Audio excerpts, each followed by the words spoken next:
Hi, I'm Mary. And I'm Katie, and this is The Housewife Did It. True Crime Edition.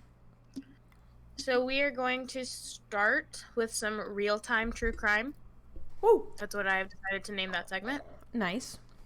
So I have 3 real-time updates. So first, Rudolph Rudy Farias, who went missing from Houston, Texas in March of 2015 when he was 17 years old, has been found. So Rudy went missing on March 6th, 2015, while he was out walking his dogs.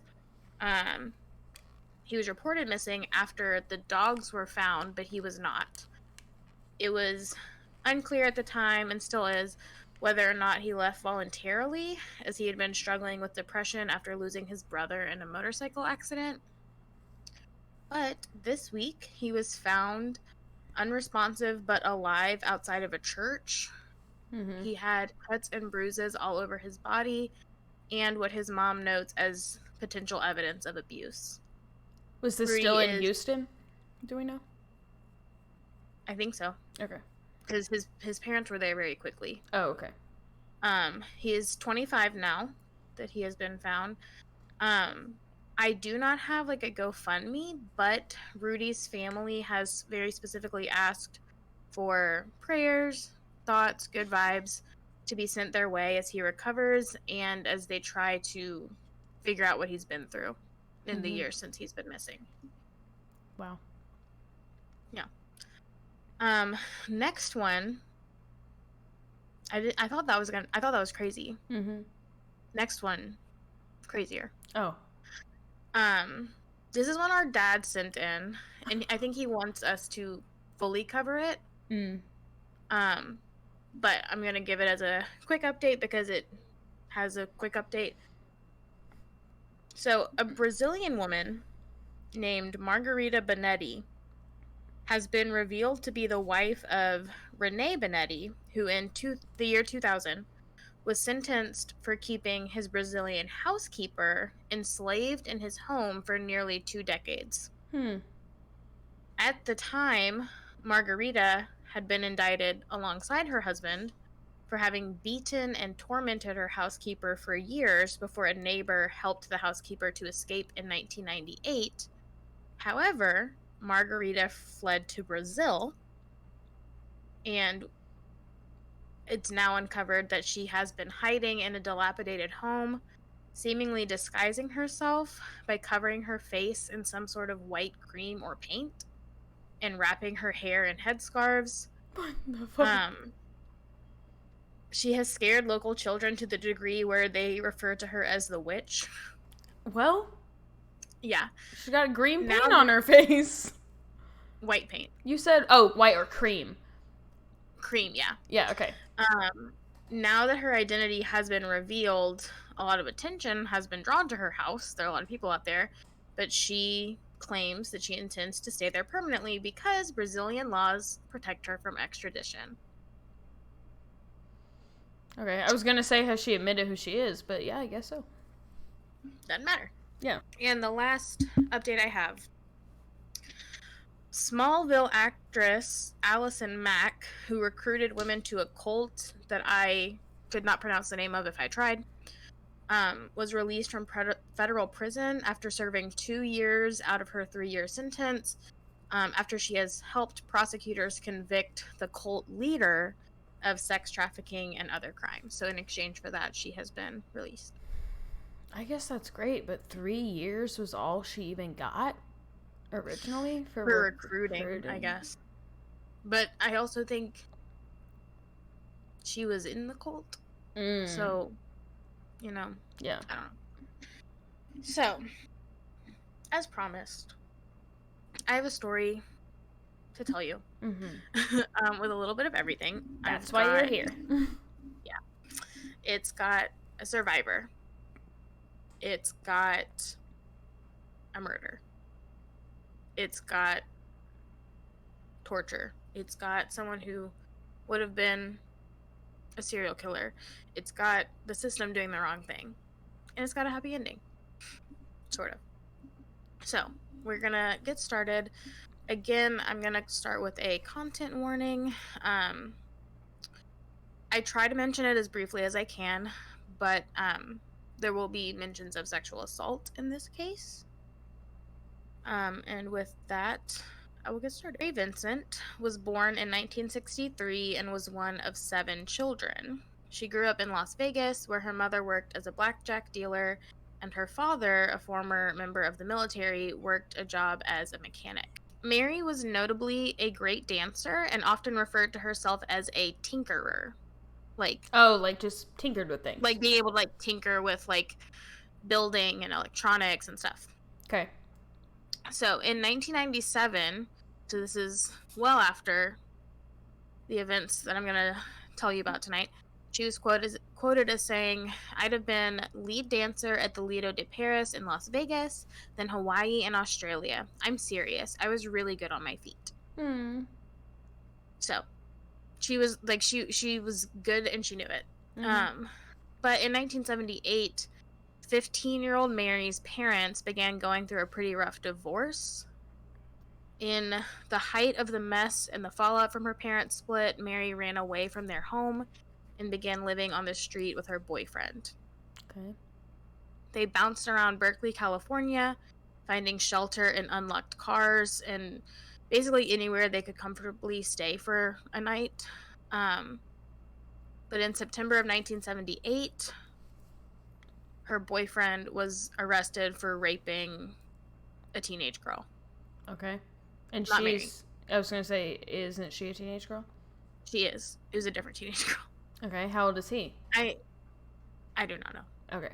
Not teenage. I'm assuming at least old enough to drive. Okay. Because they got from Las Vegas. So it's not necessarily like a statutory charge. Like he committed a rape, no matter his age. Yeah, he raped. Like he violently raped. Okay. So after this, there needed to be a change in the way Mary was living. So she decided to hitchhike her way to Corona, California, to see if she'd be able to stay with her grandfather. In her interview for the I Survived series, Mary points out how common hitchhiking was at the time, and that when she was out on the side of the road trying to find someone to give her a ride, there were typically several other people doing the same thing, and this is where our story really begins. Okay. So like I said, I assume her boyfriend was old enough to drive, but it's possible he wasn't because they were doing a lot of hitchhiking anyway. So on September 29th, 1978, Mary was standing on the side of the road, thumb in the air, hoping for someone to pull over and give her a ride. I found differing accounts here. So I'm going to give you like 2 explanations of what she was doing / where she was going before giving you the facts of what happened. So some sources say that Mary was leaving her grandfather's house and hitchhiking back to Las Vegas because she was homesick. Others say that she was going to her grandfather's house for the first time. Okay. It doesn't really matter. That's not like confirmable by the direction she was going? I don't know because her grandfather lived in a different part of California than the part she was in. So it is possible that it was kind of in the same direction as Nevada. From where she was. I don't know. It doesn't really matter where she was going. Yeah. In the grand scheme of things. So, like I said, it doesn't really matter where she was going. I've seen more accounts saying she was going to her grandfather's house for the first time, but I've seen both. So, what we do know, though, is that Mary was unable to take herself to her desired location, so she was stuck attempting to hitchhike her way to wherever she was going. On this day, she was waiting on the side of the road with a couple of other prospective hitchhikers when a 50-year-old man in a van pulled over. All of the young people began to approach the van when the man inside the van spoke up and told them he only had room for Mary and that the rest of them would need to continue waiting for another ride. Okay. So I'm assuming he did not call her by name. No, he's like, I only have room for her. Okay. So the other hitchhikers, I think she said there were two others. They like looked through the window, and they were like, that van is completely empty, excluding the driver. Mm-hmm. And they told her that if he was only willing to take a 15-year-old girl, something seemed off. Mm-hmm. Because there was definitely room for everyone. Yeah. So they encouraged Mary not to get in the van with him. But she said that when she looked at him, she saw a friendly grandfather type that made her feel safe. So she climbed in the van. Okay. After climbing into the van, Mary said she began to feel overwhelmed and tired from all she'd been dealing with recently. Like, her boyfriend just went to jail. Yeah. Her parents are getting a divorce. So she was just, like, really tired and dealing with a lot. She also noted that at this point, she sneezed, and her driver looked over and asked if she was feeling sick. And then he offered to see if she felt feverish. But the way he did it was by putting his hand around her neck. And this was Mary's first red flag, that she may have been in danger, but he quickly removed his hand. She was like, he just checks temperatures in a weird way, I guess. Like, it was weird, but it was very short-lived. A sneeze? So she kind of got over it. A sneeze makes you check my temperature at all? Yeah, people sneeze. Yeah, I was just gonna say, like, that should be her red flag, that, like, people sneeze when they're well all the time. Yeah. So Mary fell asleep. She was like, it was weird, but she like wrote it off. She's like, he was just being nice. He's just kind of weird. He's an old man. Mm-hmm. Further into the ride, when Mary woke up, she could tell they were traveling in the wrong direction. So, worst case scenarios start playing out in her head of what this driver was thinking, what he was preparing to do. So she like leaned over in the passenger seat of the van, and she found a sharp stick on the floorboard. Okay. So she shot up and she pointed the stick at the driver and demanded that he turn around and head back in the direction he had promised her. He very quickly told Mary that he was just an honest man who made an honest mistake. He immediately turned around and began driving back in the right direction. So she was like, maybe I overreacted. After heading back in the right direction for a bit, the driver told Mary that he needed to pull over and use the restroom. So they pulled over to the side of the road, and he walked off to go to the bathroom. Like into the woods?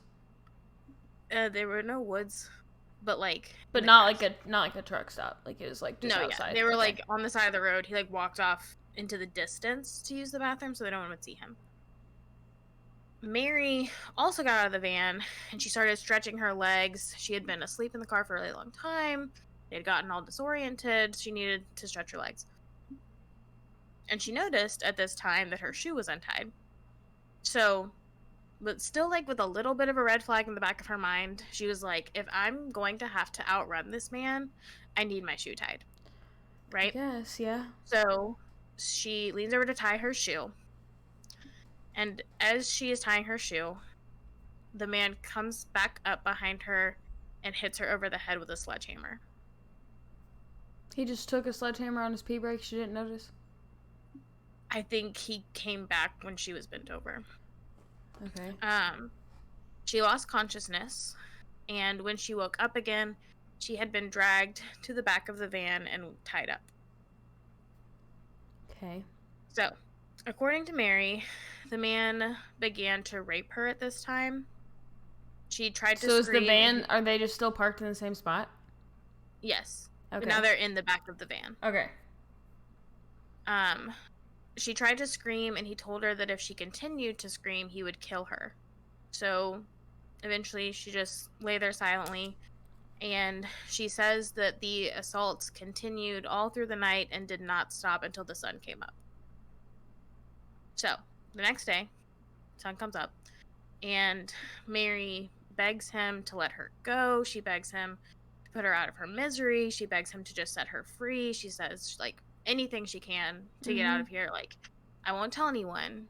I like, just do anything so that I don't have to live with this anymore. So he looks down at her and he says, you want to be free? I'll set you free. He walked away and returned with a hatchet. Okay. He swung the hatchet down on her left arm, severing it below the elbow. She watches as her arm hits the ground after one swing. Then he began to hack away at her right arm in the same spot. But that time it wasn't like one... No. Okay. Throughout this entire ordeal, Mary is awake and alert. She also noted that her right arm seemed to be more of a problem for her attacker, and he had to hit it several times before it was completely severed. She says that, like, she was awake through all of this, but, like, also in shock. So she was like, she said, I knew I had grabbed his right arm, or grabbed onto his arm with my right arm, but he's hacking away at my arm, and I suddenly feel myself falling backwards. And I don't understand how I have fallen backwards when I'm holding on to him. So at this point, both of her arms are gone. Jeez. She looks up and sees him flicking his arm back and forth, and she realizes that her right hand is still wrapped around his arm. Her fingers had been wrapped so tightly around his arm that he could not shake it off of his arm. And I wonder if that made it harder. Like, that's why it was harder. You know, like, a tense arm would be harder to get through, I would think. Yeah. So then he leans down, he looks at her, and he says, okay, now you're free. What does that mean? Like, she can go now? No, I think he thinks this is about to be over. Oh, like she's about to bleed out? Or he's... So... Yes. So, again, after all of this, Mary is conscious. She knows everything that has happened to her, but she goes limp. Okay. She is out of energy. She cannot continue fighting, and he thinks she's dead. Okay. And that already he has successfully gotten rid of her fingerprints. Is this his first? Smart man. Yeah, I was gonna say, is this his first murder then? Do we think? Do we think? Yeah. No. Oh, okay. So everyone else he's killed, he just evidence? chops off a limb and they just fucking keel over and die? Yeah. So, again, he thinks she's dead. He thinks he's gotten rid of her fingerprints. So he throws her off a cliff. So even if she's not dead, he's like, surely now.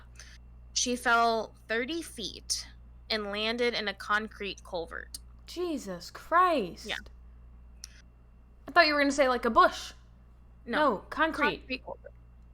She was naked, tired, bleeding, in a lot of pain, but she was still alive. Wow. She would later learn that she had broken 3 of her ribs in this fall. She very badly wanted to fall asleep, but she knew that if she did, she might not wake back up. So instead, she crawled up and over to the edge of the culvert, and she began packing the ends of her arms with mud so that she could stop the bleeding. Mary, you're a genius. She's 15. But that's freaking me out, girl. I know. So then she gets her arms packed with the mud so they stop bleeding, and she holds them upright to so that they won't bleed again. She stands up, she climbs back out of the cliff, and she finds her way to I cannot say this word, rural road.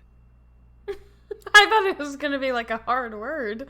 It's just too many R's. Rural.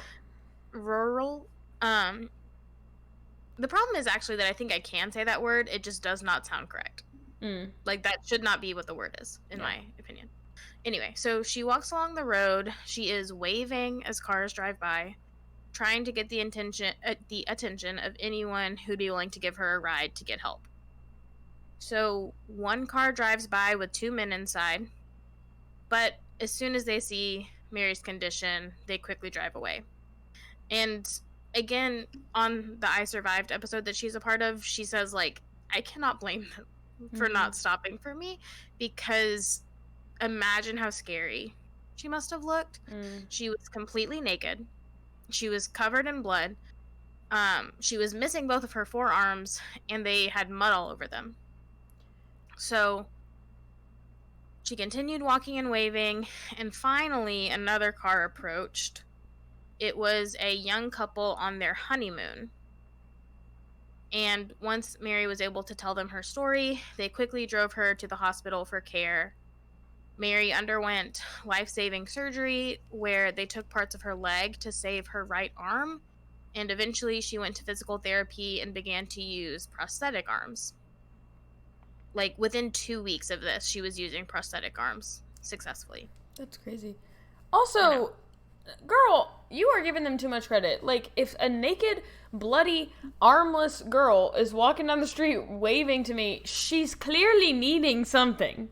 Yeah. Jesus. The only thing I could think is maybe, like, if she's trying to give them the benefit of the doubt that maybe they thought she was, like, a ghost or, like, a cryptid or something. Oh. Like, they're like, I'm not messing with that shit. I'm hallucinating. Yeah. It's like, yeah. What's happening?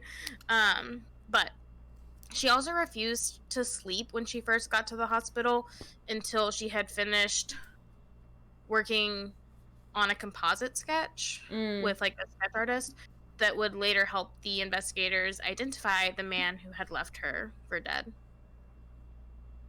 So, she survived. Yeah. Wonderful.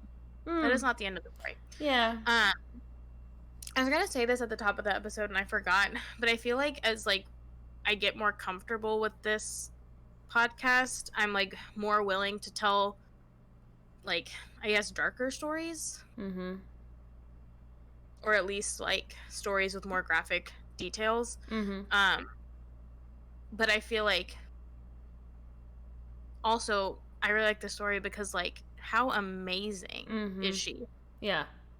15 years old. Yeah. Do we know, like, did she go back to her parents? Like, where did she? I don't know. It may be in here, but I don't remember. But I am going to give, like, an update on her life at the end. Okay. Yay, Mary! Yes. 6 months later, Mary would sit in a courtroom to testify against the man who had attacked her, 50-year-old Lawrence Singleton, nicknamed by the press the Mad Chopper. Just for her?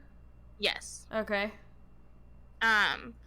So, as she walked past him to begin giving her statement in court, he leaned in and whispered, "I'll finish the job if it takes me the rest of my life." How is he even close enough? Like, how? Is the 70s. Jesus Christ. You know? On the stand, Mary recounted the details of her attack for the jury, and they quickly found Lawrence Singleton guilty of attempted murder, rape, and other sexual crimes against Mary Vincent.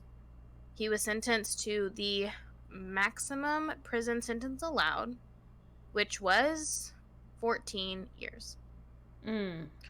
This, of course, garners a lot of attention because this is clearly a dangerous man, and the only reason he received this light sentence is because he attempted to murder Mary, but did not succeed. Yeah, I always think that, like, you get a lighter sentence because you failed. Like, right.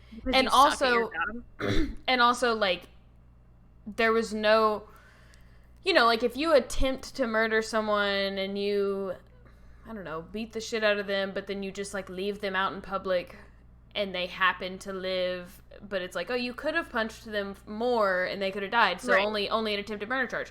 But he, like, genuinely thought he had committed murder. Right. So it's like, for him, like, let's charge him for the crime he thought he committed. Yeah. Like, and I know that, like, this doesn't, like, this can't really be used against him, but, like, he says to her in the courtroom that he will kill her. Yeah. He vows that to her. Yeah. So, very annoying. The judge that presided over the case told the courtroom, if I had the power, I would send him to prison for the rest of his natural life. So, even the judge was like, this is some bullshit. Mm-hmm. Mary also won in a civil judgment against Singleton, where she was awarded $2.56 million, which is close to $12 million today, but was unable to ever collect it because Lawrence Singleton was unemployed, dealing with health issues, and only had $200 in his bank account.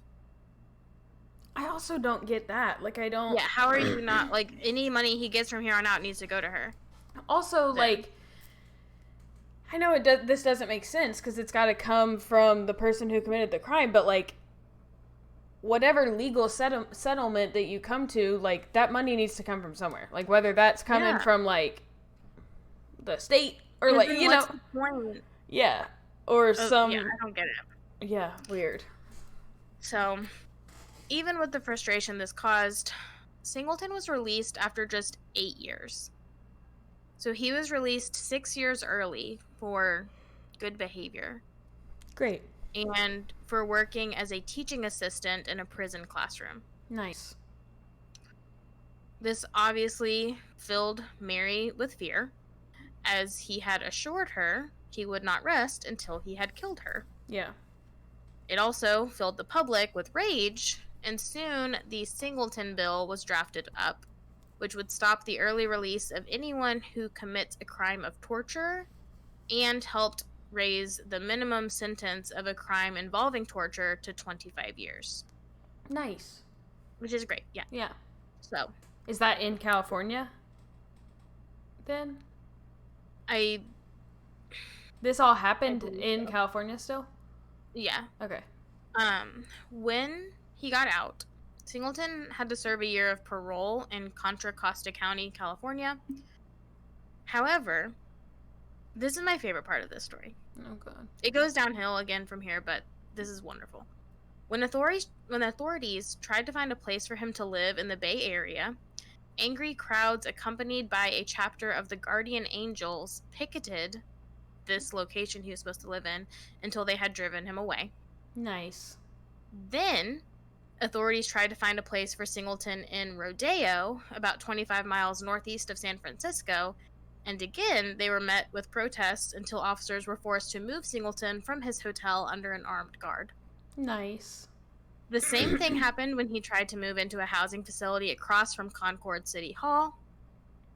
Next, they tried to move him into an apartment within the county, and when word got around that they wanted to place him there, 400 residents surrounded the building to protest, and he had to be removed in a bulletproof vest.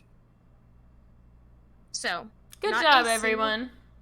Not a single town in Contra Costa County would allow him to be a resident there. So instead, he had to live in a trailer at San Quentin until his parole was over.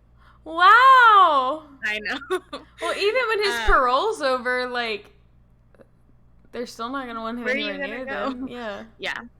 9 years after... So the problem is he has to stay in this one county where everyone knows him. So 9 years after his release, he was living in Sulphur Springs, Florida. So nobody knew him in Florida. Okay. It is there that he is arrested another time. Okay. This time it wasn't for the petty burglaries he had been committing, but instead what onlookers had been fearing for quite some time.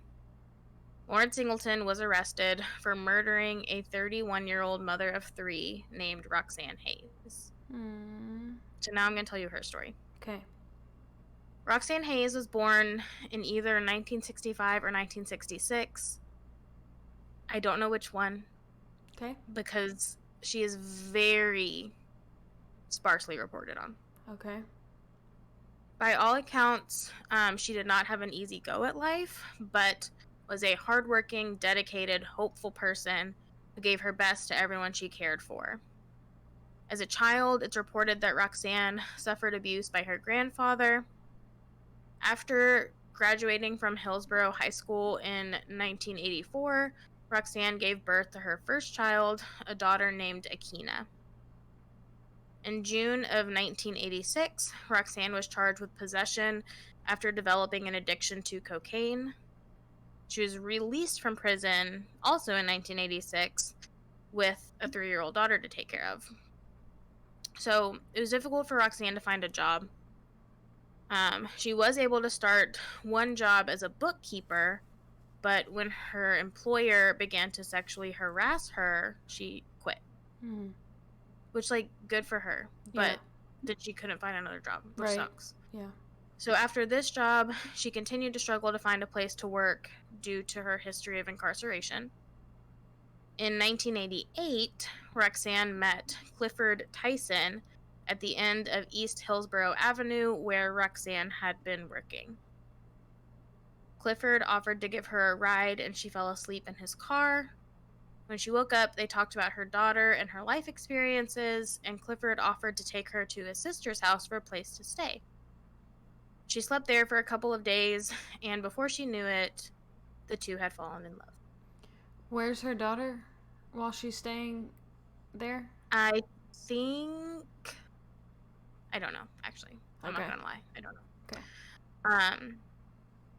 In 1989, Roxanne gave birth to their son, Clifton, and in 1993, she had their second son, Malachi. Okay. In July of 1996, Clifford was injured in a car accident that left him unable to work, and Roxanne was attempting to provide for their entire family. Throughout this time, Clifford and Roxanne's love for one another and for their children never wavered. They continued to read their children stories each night before bed, take them to the park, host birthday celebrations for them, and attend their school performances. Clifford, Roxanne's family, and their children's teachers noted just how wonderful a mother Roxanne had always been. Which, if her kids' teachers are like reaching out to news sources and being like, she rocked as a mom, like, you know, she was a good mom. Yeah, and I mean, it sounds like there was a lot to do. Like, like she was balancing a lot with the 3 kids and everything else, so. And her life partner is, like, now on disability. Yeah. There's a lot going on. At the time of her death, Roxanne's children were 3, 7, and 11 years old. Clifford said of Roxanne, she had faith in humanity, she cherished life, she had a wild laugh, she would go into dumpsters to rescue stray kittens, she would lend money to anyone, her children were her happiness, her kids would never go hungry. I don't want people to perceive Roxanne in a negative light. And this was a concern for many of Roxanne's loved ones. Even Roxanne's... let me back up a little bit. They wanted just basically to make sure that Roxanne wasn't only remembered as a murdered sex worker. Yeah, or like a felon, or like someone who just went... Yeah. Even her court-appointed social worker was quoted as saying, I don't want her legacy to just be that of a known prostitute killed. There was a lot more to her. And to be completely honest, I would love to tell you that Roxanne was remembered for more than that. However, I have heard Mary Vincent's survival story many times. On many different podcasts, TV shows, and I did not know Roxanne's name until I began writing about this case. So it was just like, Mary Vincent survived this guy and then he killed a sex worker? Like, that's it was just like story. He killed somebody. I had no idea what her name was, how she was killed. I didn't know any of it until I started researching it. So, well, Roxanne sounds damn impressive. So, yeah. I wrote a lot of, like, Mary's story from my own memory, but when it came to telling Roxanne's story, I, like, searched everywhere for any detailed report of her murder. And I found one article that both named her and gave a very lengthy description of her life and what had happened to her. Okay. Every other report I found on the crimes of Lawrence Singleton, Roxanne was either unnamed or very briefly mentioned. So I want to make sure that her story is just as much a part of this episode as Mary's is.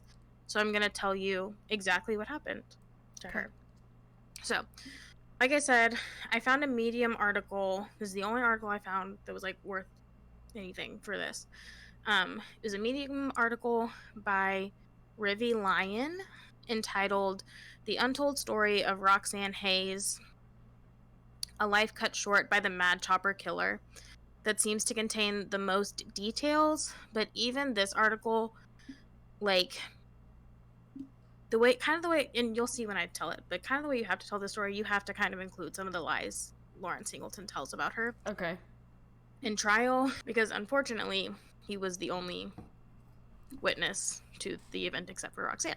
So, here's the story to the best of my ability.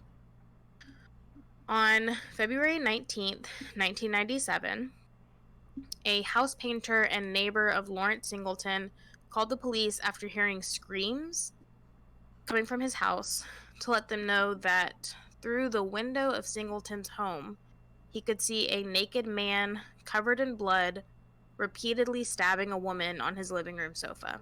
Jesus Christ, dude. Roxanne was, to the community's knowledge, a sex worker who reportedly had been arrested 99 times for solicitation. And I don't say that in any attempt to, like, discredit her or shoot down her morality, but, like, I just want to, like, kind of give an impression of the place she's at. Yeah. That, like, she is trying to solely provide for her 3 children and her life partner who is on disability.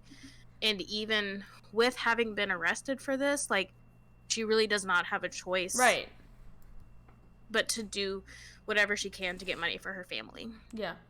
So that includes, unfortunately, having to be in the presence of Lawrence Singleton. Mm-hmm.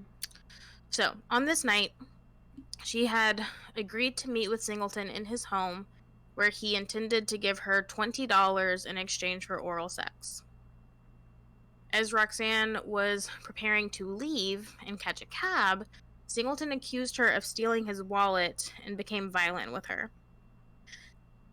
And this is where the details get fuzzy. Okay. So, what I'm going to do is give you his account of events.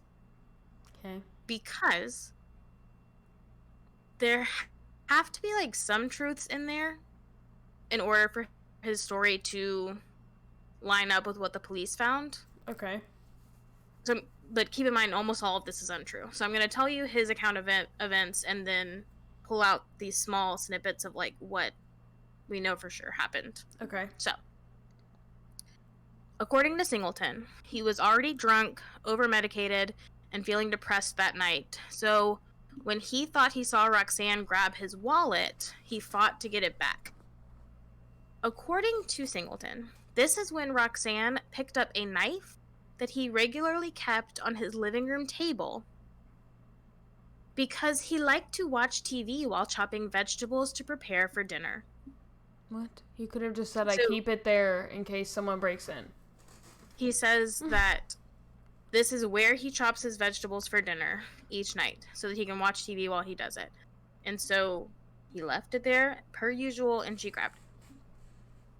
He said they both struggled to gain control of the knife for about 30 seconds, and that every time she had control of it, she accidentally stabbed herself. She apparently accidentally stabbed herself 7 times in her face, chest, and stomach. Wow. Yeah. Not like accidentally sliced or cut or nicked herself. Like accidentally plunged a knife into herself. Okay. According to Singleton, Roxanne made no noise as the knife plunged into her body, and because she made no noise, he did not realize she was injured. Until he looked down. As the knife went in her body, he says. Mm-hmm. He does not realize that is an injury. Yeah. Until he looks down and sees her dying on his sofa. Okay, so when she fell over... she's, like, bleeding out. She was just up and fine. Like, oh, shit, she's hurt. Yeah, got it. Okay. Yeah. At this time, he reports that she raised both of her arms and asked him to hold her. so he embraced her for a while. That's why he's covered in blood? Mm-hmm. Okay. Then he realized how much she was bleeding and grabbed a phone to call 911. But when he started to dial the numbers, he realized he had accidentally grabbed his television remote. Does he grab the phone at this point to correct his error? No. Of course not. He threw the remote on the floor. You stupid remote for not being a phone. Yeah. Get out of here. The remote's fault. Yeah.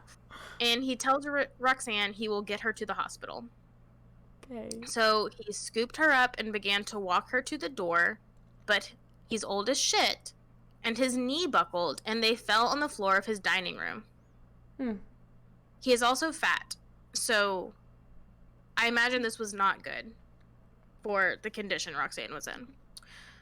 Finally, he says, I guess he gave up at this point, because he says he sat on the floor with her, cried, rubbed her face, and tried to talk to her, but he knew she was already dead. So, I'm unimpressed. What we can gather from this is that there was a struggle in which Roxanne was stabbed 7 times in her face, chest, and stomach, and no attempts were made to call for help or get her to help until this neighbor saw what was happening and called the police for her. So, and when they arrived, she was already dead. That's the truth that we can pull from that. Everything else is stupid. Awesome. Great. It's incorrect. But he stabbed her 7 times. He did not get her help. After he testified on the stand, he told the jury he was very remorseful about what had happened. Mary Vincent traveled from California to testify against Singleton once again, sharing with the Tampa jury the details of her horrific encounter with Singleton almost a decade ago. Why is he remorseful if she stabbed herself? I think that's how he can be remorseful, because he wasn't remorseful about what happened to Mary because he wasn't able to say everything was an accident. Okay. But I think with Roxanne, he's able to put on this facade that it was not intentional, that everything was an accident. He's just remorseful that, like, he couldn't save her. Happened. Okay. Yeah. Lawrence Singleton was, at this point, sentenced to death. Okay. Soon after Roxanne's murder, her daughter Akina wrote a letter in which the 11-year-old said, I don't think Mom should have died, and I don't understand why. She was a good mom to me and my 2 brothers, and a good wife to my father. She did what she had to do for us kids. Sweet. I know. How sad. In 2001, Lawrence Singleton died of cancer in a prison hospital at the North Florida Reception Center. Retention Center? I don't know. I don't know. That's what it says. In Stark, Florida. Even at this time, Mary Vincent revealed that she didn't feel safe or relieved like she thought she might. However, she did say that seeing how relieved her sons were after Singleton's death gave her a sort of closure that she really needed and allowed her to move on the best that she could. So, this is obviously all around a tragic case. From the horrific attack on Mary to the completely preventable murder of Roxanne. So I do want to end on a positive note, because also a 15-year-old girl survived the unthinkable. Yeah. And Mary Vincent has made a very successful life for herself, and I do think that that should be honored. So I'm going to tell you where she's at now. Okay. So, after her attack, Mary admitted she wasn't sure if she'd be able to live a normal life again, but was able to go through psychotherapy to begin coping with her trauma. She was quoted once as saying, "He destroyed everything about me, my way of thinking, my way of life, holding on to innocence, and I'm still doing everything I can to hold on. I've broken bones thanks to my nightmares. I've jumped up and dislocated my shoulder, just trying to get out of bed. I've cracked ribs and smashed my nose. I have now obtained the long overdue psychological counseling to help me get over my nightmares and fear. Yet, sometimes I still feel like that confused 15-year-old runaway trapped in the body of a 35-year-old mother of two. No one should ever have to go through what I went through, or what the children of Roxanne Hayes will go through without their mother. As I mentioned earlier, Mary began using prosthetic arms within just 2 weeks of her attack. However, what makes this even more amazing is that she used spare parts from broken down electronics, such as refrigerators and stereo systems, to modify and customize her arms on her own. Yeah, And little to make tinkerer. I know. And she made her own custom prosthetics specifically to use while bowling. No, Isn't that Mary, how cute is amazing? that? Wow. She I know. She attended the University of Nevada in Las Vegas and began a career in art. At the start of her work with art, Mary reported that she couldn't even draw a straight line, saying, "Even with a ruler, I would mess it up. This is something that woke up after the attack, and my artwork has inspired me and given me self-esteem." Now, Mary works with chalk pastels to create what she calls powerfully upbeat women, like female action figures. She also takes commissions for individual and family portraits. She married a man named Tom, and even though their marriage ended in divorce, she shares 2 adult sons with Tom, who she clearly loves so much. She is now a well-known advocate for necessary changes in legislature in support of victims. As I mentioned earlier, after his premature release from prison, the Singleton Bill was launched into action to prevent monsters like Lawrence Singleton from being released back into the public. Mary was, of course, a very strong advocate for the passing of this bill and others like it. In 1998, she went to Washington, D.C. to testify in favor of a bill called No Second Chances for Murderers, Rapists, or Child Molesters Act. She recounted her attack to members of Congress. Nice. It's a good, straightforward name. Yep. She recounted her attack to members of Congress and assured them that Singleton's lenient sentence is what allowed him to kill Roxanne Hayes. Yeah. But unfortunately, this bill died in committee. I don't know how you get a bill like that and you're like, no. Yeah. But I'm not in Congress. When testifying against Lawrence for the second time when testifying against Lawrence Singleton for the second time during his murder trial, Mary spoke about how she was able to find healing by becoming a victims' rights activist, and now she gives motivational speeches about all she's been able to overcome. Lastly, Mary founded the Mary Vincent Foundation to help other survivors of violent crimes.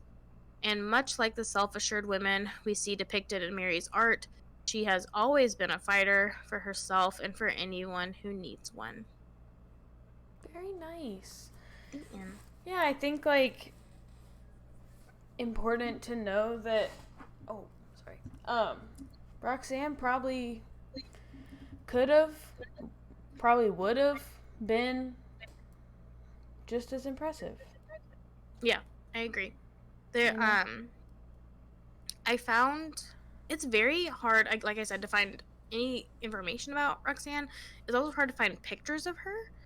And there was this one article I found from a newspaper when the murder happened that was titled "She Has a Name." And the biggest picture on the cover was of her and her daughter, but then it had a bunch of pictures around it of her mugshots over the years. Rude. And I was like, what the heck? Yeah. Get out of here. You defeated the point. But yeah, she just, the things her family said about her, the things that the people who helped her care for her children said about her, her social worker, her children's teachers, everyone had such amazing things to say about her. And I do think that her murder specifically was preventable because he got out early. However, if he had stayed the full 14 years and he didn't die in prison, Mm-hmm. like, by the time he got out, he would have killed someone else. Yeah. To be honest, like, there's no doubt about it. Yeah. So my sources were my favorite murder episode, a morbid episode, a crime junkie episode, an episode of I Survived, the Mary Vincent Wikipedia page, the Lawrence Singleton Wikipedia page, an All That's Interesting article by Austin Harvey, a Blurred Bylines article by Sherry Rose, a CBS News article by Lisa Helua, and that Medium article that I mentioned earlier. Very nice. Thanks. Thank you for that one. That was. I feel like you didn't have a lot of questions or comments during this episode. I didn't. It was pretty straightforward. Yeah. I think this is like one of the first ones, at least that I've done, that it's like very clear. Yeah. What happened.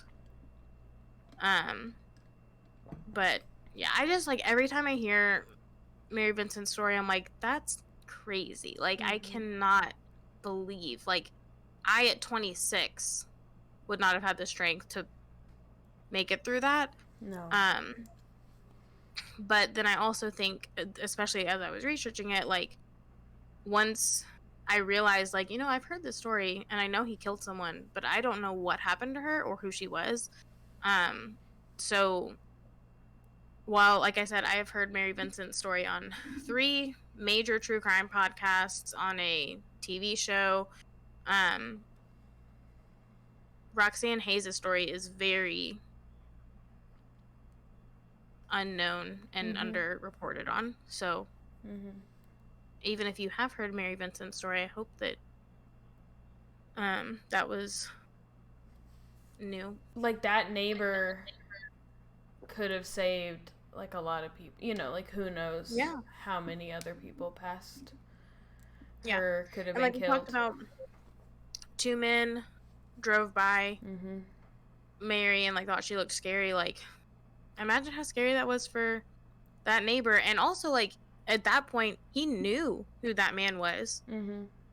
And had been neighbors with him for some time. It probably was even scarier to have to call the police in that situation. Yeah. But thankful he did. And I think, like, I'm glad that Mary really recognizes Roxanne's life and legacy and, like, how challenging it has to be for her children to live without her, but, like, also, like, that they're gonna grow up and do amazing things too. Yep. All right. No. Okay. I've got a serial killer for us next week.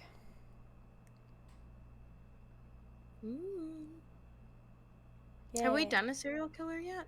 We have not. I don't think. Very exciting. Yeah, it is exciting. I'm excited. It's been fun to research. Yeah. See you then. All right. Bye. Bye.